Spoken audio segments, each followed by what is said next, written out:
Welcome everyone to this short walkthrough where you will find out the most critical elements to creating a high-performing team. Welcome, my name's Philip Ralph from philipralph.com, and in this 3-minute walkthrough we're going to go through the Team Charter Canvas. So in our work with various senior teams over a 20-year period, we've seen a lot of things that work and don't work.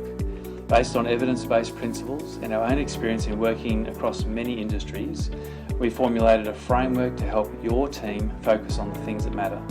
The things that will help you engage in the strategy planning process in a fruitful way, or for that matter, just be a more effective team. By focusing on the key elements of the canvas, you'll also give yourself the best chance of implementing the strategy or your plan and creating a sustainable and high-performing organisation or unit. So creating a high-performing organisation starts with creating a high-performing team that knows where it's heading, how to get there, and importantly, who they are as a team.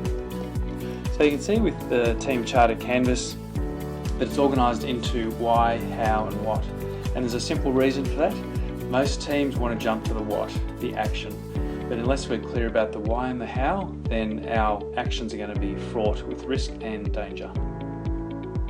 Okay, so starting with the organisational vision and mission, we need to know the bigger picture. Most teams want to jump to what their vision and mission is, but actually that needs to be linked to the overall organisational objectives. It makes sense, it's common sense, but not necessarily common practice.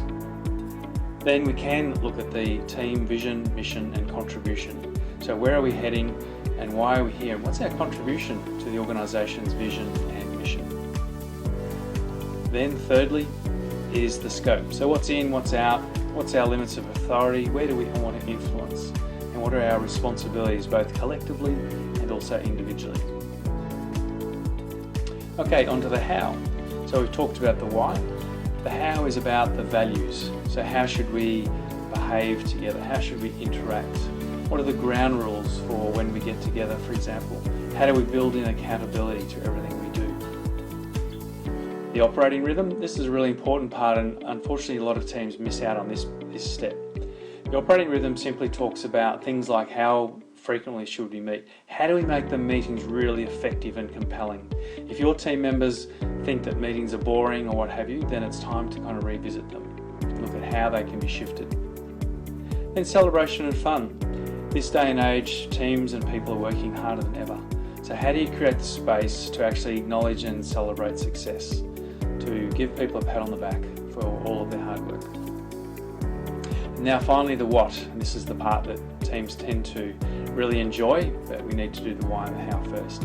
What are the critical success factors? Not a long list of things to do which never get implemented.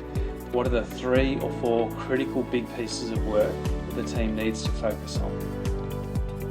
Then the strengths and skills, so in order to implement the plan, where are we strong? What are the skills we have? How do we complement one another's capability? And then finally, what are the weaknesses and the risks for us as a team?